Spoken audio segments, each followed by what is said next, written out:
This is a LibriVox.org recording by Jeff Weiler. Thus Spake Zarathustra by Friedrich Nietzsche, translated by Thomas Common. Part 2, Chapter 30. The Famous Wise Ones.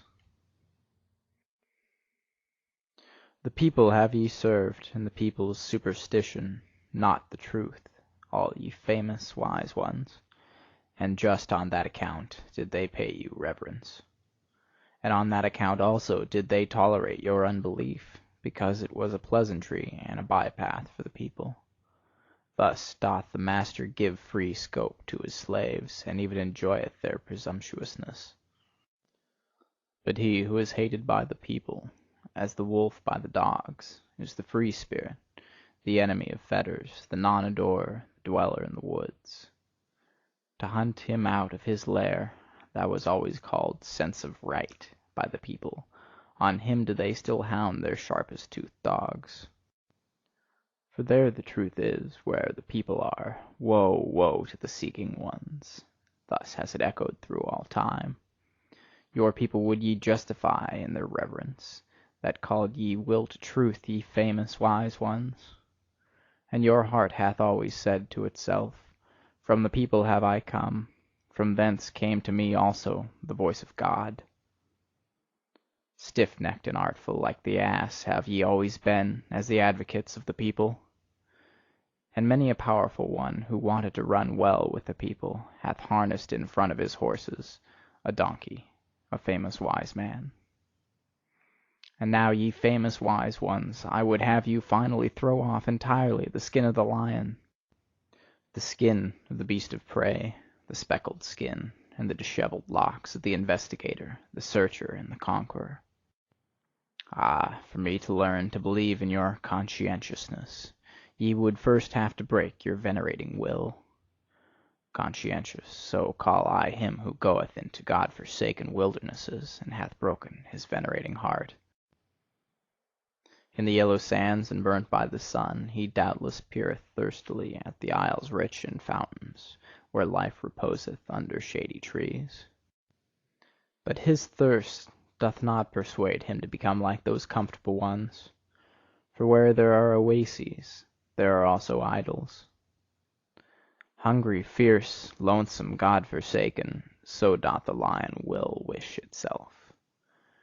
Free from the happiness of slaves, redeemed from deities and adorations, fearless and fear-inspiring, grand and lonesome, so is the will of the conscientious. In the wilderness have ever dwelt the conscientious, the free spirits, as lords of the wilderness. But in the cities dwell the well-foddered, famous wise ones, the drought beasts. For always do they draw as asses the people's carts. Not that I on that account upbraid them, but serving ones do they remain, and harnessed ones, even though they glitter in golden harness. And often have they been good servants and worthy of their hire. For thus saith virtue, if thou must be a servant, seek him unto whom thy service is most useful. The spirit and virtue of thy master shall advance by thou being his servant. Thus wilt thou thyself advance with his spirit and virtue. And verily, ye famous wise ones, ye servants of the people, ye yourselves have advanced with the people's spirit and virtue, and the people by you. To your honour do I say it. But the people ye remain for me, even with your virtues, the people with purblind eyes, the people who know not what spirit is. Spirit is life, which itself cutteth into life. By its own torture doth it increase its own knowledge. Did ye know that before? And the spirit's happiness is this, to be anointed and consecrated with tears, as a sacrificial victim. Did ye know that before? And the blindness of the blind one, and his seeking and groping, shall yet testify to the power of the sun into which he hath gazed. Did ye know that before?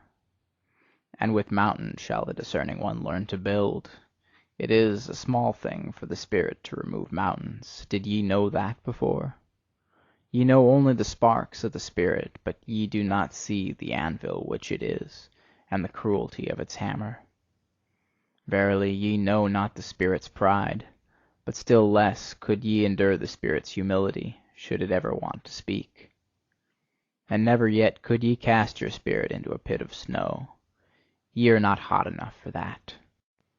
Thus are ye unaware also of the delight of its coldness. In all respects, however, ye make too familiar with the spirit, and out of wisdom have ye often made an almshouse and a hospital for bad poets. Ye are not eagles, thus have ye never experienced the happiness of the alarm of the spirit, and he who is not a bird should not camp above abysses. Ye seem to me lukewarm ones, but coldly floweth all deep knowledge. Ice cold are the innermost wells of the spirit, a refreshment to hot hands and handlers. Respectable do ye there stand, and stiff and with straight backs, ye famous wise ones. No strong wind or will impelleth you. Have ye ne'er seen a sail crossing the sea, rounded and inflated, and trembling with the violence of the wind? Like the sail trembling with the violence of the spirit, doth my wisdom cross the sea, my wild wisdom. But ye servants of the people, ye famous wise ones, how could ye go with me? Thus spake Zarathustra. End of chapter 30.